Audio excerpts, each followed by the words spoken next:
This one's going to be a all grain version of an American amber ale. I'm grinding my own grain now. This is kind of a pain in the butt. I've had this grinder around forever, but it's just pretty much a hand job like that. Took a little while to get it to the right consistency. I did a video on that, but there you can see the caramel malts in this thing. As it starts grinding through these caramel malts, you get that really cool smell from the caramel, but they're just mixed in with the rest of the grain. This is just a true row. The base malt is a 2-row barley. After fairly laboriously grinding these grains, I think I got them cracked about right with a minimum amount of flour.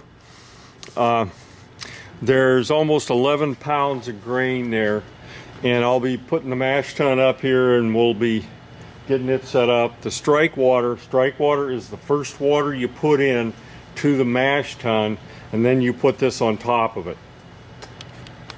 I brought this whole operation out into my shop because here I'm using a burner that's about 55,000 BTUs. I can't run that big a burner inside the house. I'm heating up the strike water now. I'm going to finish up this grain, and I'll get the mash tun up here and I'll show you what it looks like. Okay, now I've got my strike water. It just pretty much timed out just right to be the same temperature as what I needed for the mash at about the same time as I got the grinding done. So here we are, 171. I'm looking for 153. It's a little cool in this shop, so I'm going to put it in there now.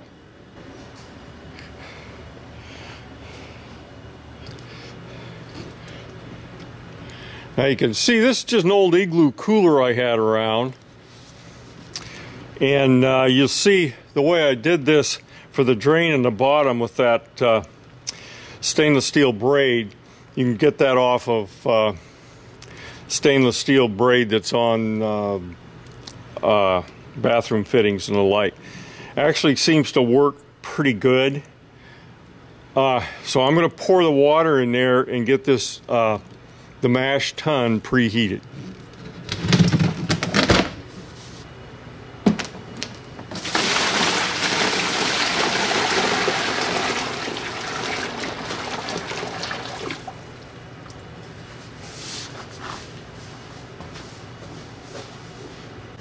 I'm not going to have all that good a view here, but I got quite a bit of stuff to get done.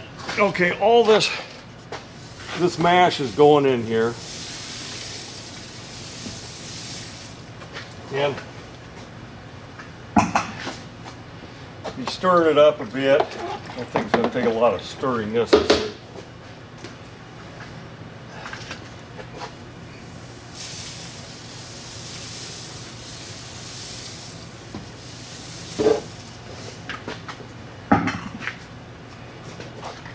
Because it doesn't look like it's going to clump up much.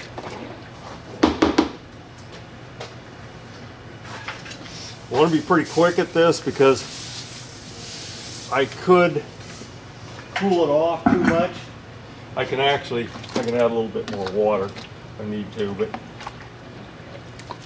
getting a little thicker now. It smells kind of neat.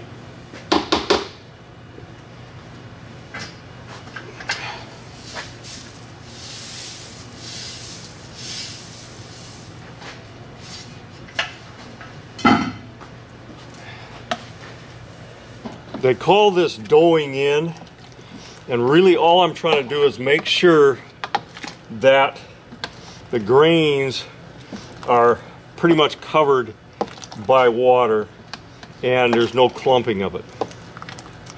Okay, now I'm going to put a temperature probe in there so we can see what the temperature is.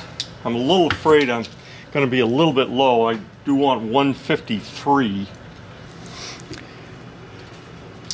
as I was afraid of, I'm a little bit low, so I'm going to have to quick heat some water. And because I'm at 149 right now. Yeah, 149. I'm about 4 degrees off. So I'm going to bump up probably not more than a quart or two of water to put in there. This thing about having this big burner took about 3 minutes to get that couple of quarts of water boiling. So now I'm going to put it in the mash tun. Okay, things have been a little hectic, so I haven't been recording much. This is a problem I've had before, and I'm still trying to work this out. If I want 153 degrees, and that's what the recipe calls for, I'm at 154.6 right now, and I think I'm going to leave it there because we're in probably 20 minutes into the hour, and so it is going to drop a little bit. Okay,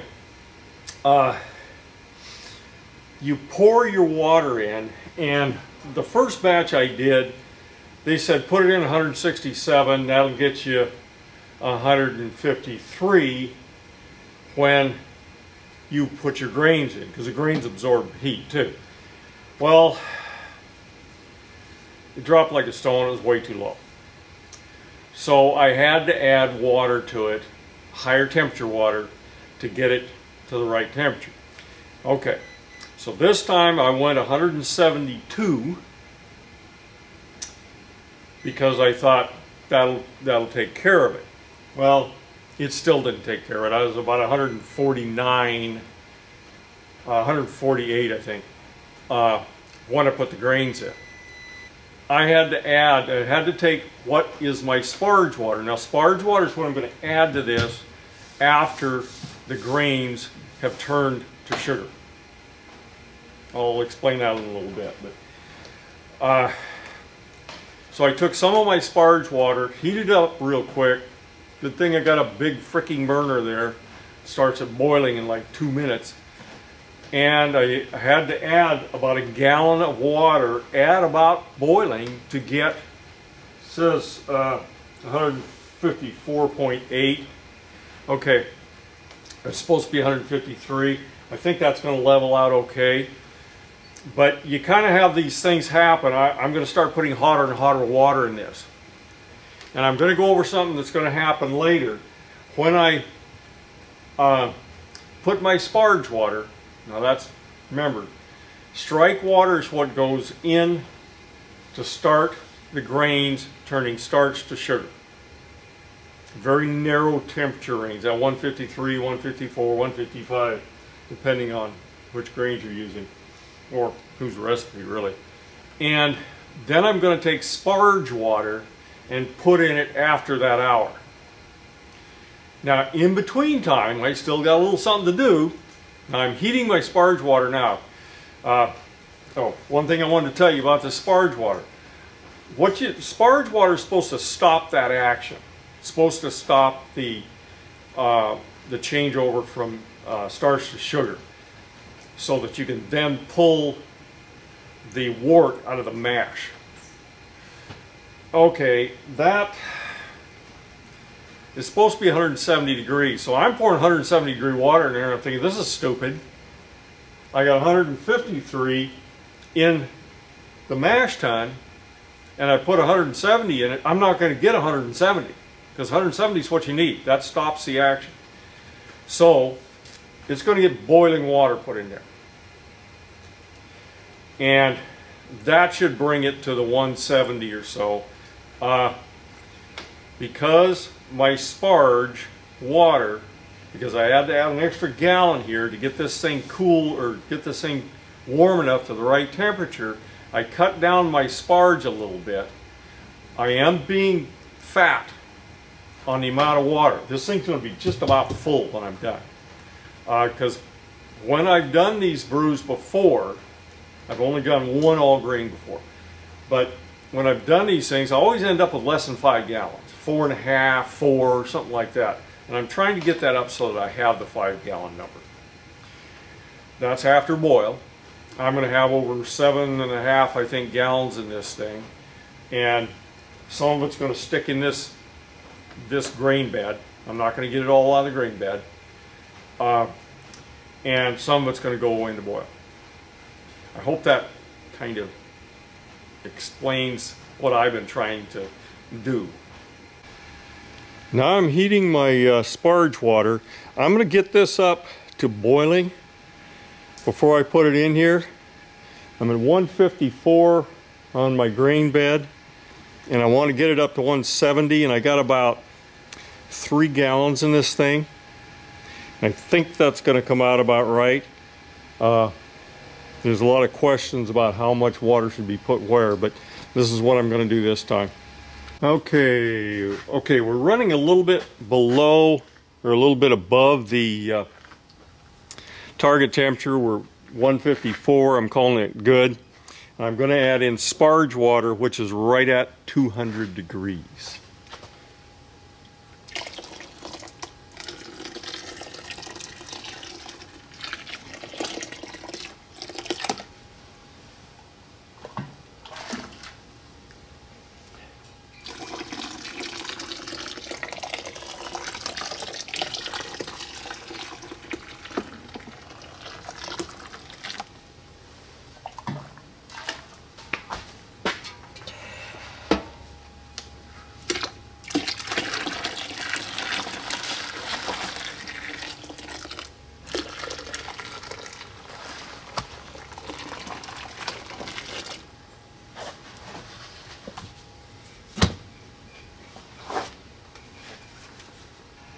As I was afraid of, I still was unable to get to my 170 degrees.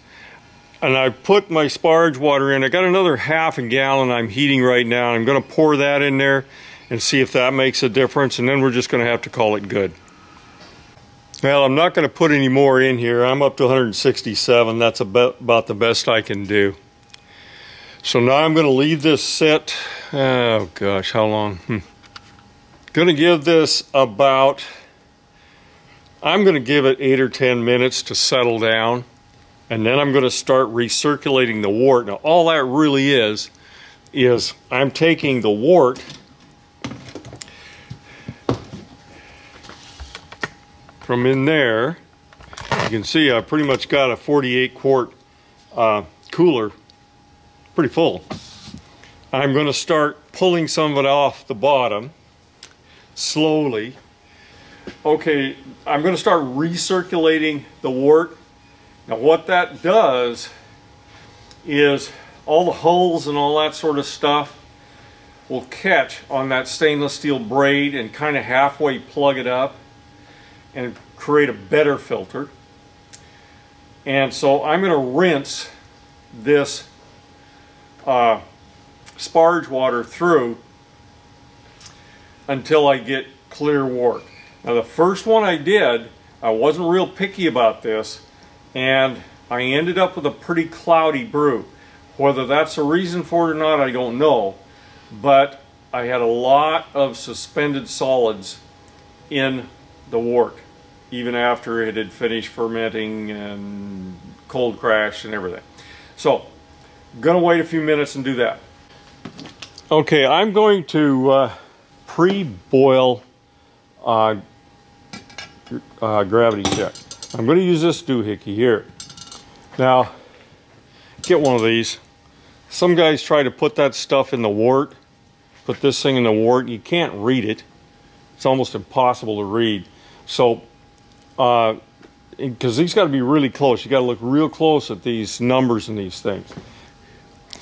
You can see all these numbers, and you know, they mean various things for various stuff, but you got to be really picky. So I take and I get this doohickey right here and take a little bit of the wort and put it in there. That's what I use for testing all that stuff.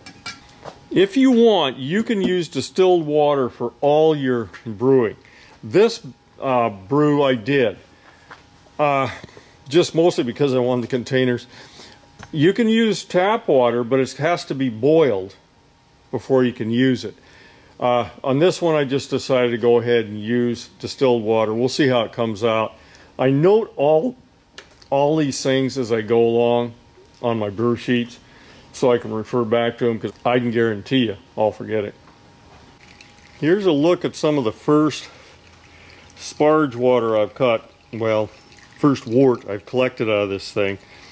You can see there's a little tiny stream, but it's pretty dirty, and I'm going to have to be changing that valve all the time to maintain any sort of flow, because things are going to plug up and so on. But I'm just going to let it watch there. I'm probably going to run this thing probably close to 20 minutes or until it gets clear. Okay, I'm just about done clearing the wort. It's pretty good. Running just a little trickle. You can see a little trickle coming out of there. That's all I really want to do. I'm going to give it about another 5 minutes. I put 25 minutes into this, and it looks like I'm pretty clear. So what I'm going to be ready for now is putting it into the boil pot, and we'll start getting ready to boil the wort. Okay, after the recirculation, now I'm just going directly into the boil pot.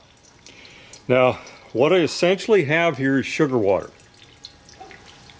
hot sugar water. I'm going to take off a little bit of it and put it into my doohickey here and let it cool down, because I can't take a reading of this accurately until it gets down to around 70 degrees.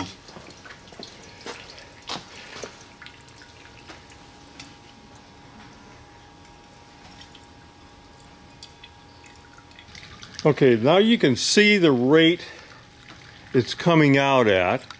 That should take anywhere from an hour to an hour and a half. Now I'm going to let it run pretty slow. I'm getting a really clear wort down there so far, and without many chunks of stuff in it. So I think it's going to be pretty good. Just got to be patient here. I've drawn some of the wort out. Of course, it's too warm to take the specific gravity reading, so I had to cool it down quite a bit. It's about 72 degrees, so I have to do some corrections for it. But let's take a look at what our reading is. Now, if we notice that, we look at, it says 050,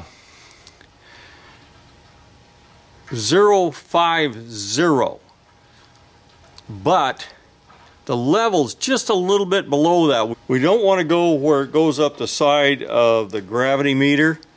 So I'm going to call that 052. And my temperature is about 74. So I'm going to add about 3 thousandths to that. So 3 thousandths plus the 052 is 055. Okay, what we're supposed to have is 056. So I'm calling this good. Now remember, this is a pre-boil specific gravity. So what is this stuff anyway?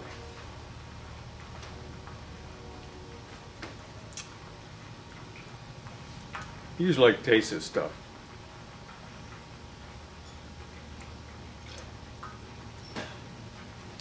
Strong sugar water. It really is. Just strong sugar water. Tastes mostly like sugar water.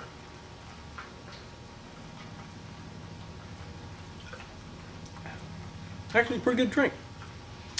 Anyway, that's what's coming out into the boil pot. We've been at this for about, let's see, my happy timer here. 42 minutes. This should take an hour to an hour and a half, and I've been adjusting the valve to get about the same flow. So we're coming along. I don't think we're halfway there yet, so I may increase the flow a little bit. Okay, here we are. I'm going to give up on this in just a sec. I think I've got pretty much all the wort I'm going to get out of there. I wanted a pre-boil of 6.5 gallons. Now, If you look close, on the right, you can see my 6.5 gallon mark. It's actually just a little bit below it, but because I'm getting down to where it's just a tiny little trickle, I'm going to call it good. Okay, here's the time clock. We're getting pretty close to an hour and a half, so I'm gonna get this on the burner and start cooking it down. Okay, we just started our boil. You can see our foam coming up. Gonna ease it off just a skosh. Would like not to foam over. Here's our first addition of hops. That's Galena, 1/2 ounce.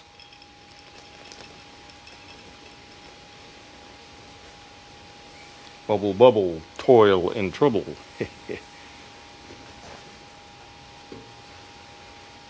I'll stir that up a bit.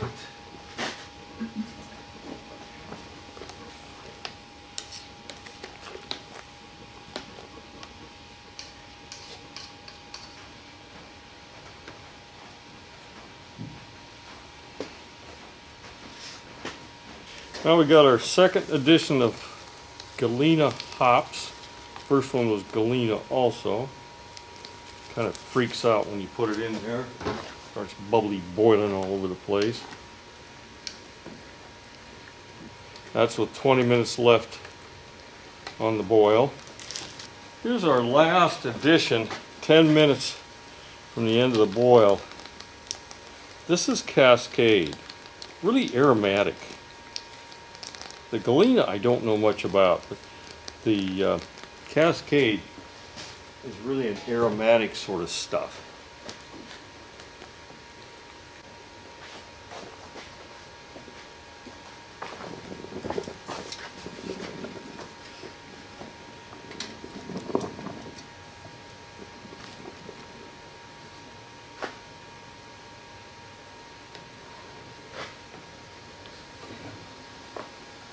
Okay, my wort cooler is placed in. Give us a little more heat. This is going to have to warm that thing up. Now the reason for putting the wort chiller in 10 minutes before you stop the boil is to disinfect it. That's really all it's for, because it's going to cool this down hopefully in about 10 minutes once I pull it off the burner. And so you want it to cool it down really fast, so at least part of the time that wort is cold and could be affected by bacteria. But if we get our little 10 minutes of bubbly boily here, that should eliminate that.